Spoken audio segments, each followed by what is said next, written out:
আমরা কেন অবহেলিত থাকবো? আমরা গ্যাস 24 ঘন্টা গ্যাস না পেলে আমরা কি করে গাড়ি অ্যাম্বুলেন্স চালাবো?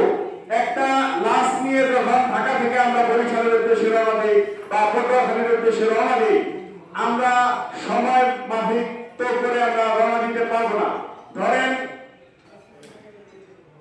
5টা থেকে 5টা বা 6টা বেজে গেছে, এখন কি আমরা রাত 11টা তুমি ওয়েট করবো? এই লাশটা কি পচন ধরবে না? আপনার আমার মা বোন আছে, আপনার আমার পরিবার আছে, তাহলে তাদের কি কোনো পরিবার নাই? আমাদের অ্যাম্বুলেন্স ড্রাইভারদের কি কোনো পরিবার নাই? আমাদের কি ঈদ নাই?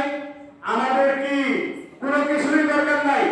আমরা কি জীবন ধরে অবহেলিত রাখবো?